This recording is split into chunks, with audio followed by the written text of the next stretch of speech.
सिंधु दीनबन्धु जगदपते गोपेश गोपिकान्त राधाकान्त नमस्ते। तप्त काञ्चन गौराङ्गे राधे वृन्दावनेश्वरी वृषभानुसुते देवी प्रणमामि हरिप्रिये। श्री कृष्ण चैतन्य प्रभु नित्यानंद श्री अद्वैत गदाधर शिवाचार्य गौर भक्तवृंद। हरे कृष्ण कृष्ण कृष्ण हरे हरे, हरे राम राम राम हरे हरे। हरे कृष्ण।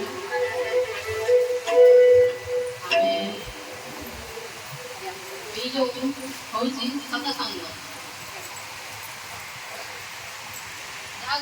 प्रवचन बोली कहुच्छे। प्रवचनर मान हूँ जहाँ जीवन में परिवर्तन आसे, जहाँ श्रवण कला जीवन में परिवर्तन आसे प्रवचन कहते। यहाँ गोटे मनोरंजन कार्यक्रम नुहे हसवा खेलवा एमती ना जहाँ शुणला हृदय भितर क्रंधन आसे पश्चाताप आसे प्रवचन कहुए। ये जो सत्संग सबू किसी दुर्लभ ए जगत सबू किसी सुलभ। तमे चेष्टा कले सबू किसी सब सुलभ। एमती कि जड़े धनी हो पार, लक्ष लक्ष लोक को अन्नदान कर, मंदिर कर, यज्ञ कर, सब किसी कर, किंतु सत्संग करवा सहज। ये जो भागवत कथा श्रवण कर समस्त बसी जन्मर फल नुह। भागवत कहुई जन्म जन्मांतरे भवेद पुण्य तथा भगवत लक्ष्यते। जन्म जन्मांतर पुण्य संचित हेले ही जड़े भागवत कथा श्रवण करने बसी पार। यही भागवत कथा शुणा जन्म जन्मांतर पुण्य संचित होगी पुंजीभूत हेले जड़े जाइए भागवत कथा श्रवण कर। जगत सब किसी सुलभ, सबू किसी सुलभ, किंतु सत्संग दुर्लभ। ये सबू किसी मिल पार। तात मिलई पुणी मात मिलई सुख भात मिलई जुगती सुखदायी। राज मिलई गज बाज मिलई सबु साज मिलई मन वांछित फल पाई। सुर लोक मिलई कर लोक मिलई विधि लोक मिलई वैकुंठ को जाई।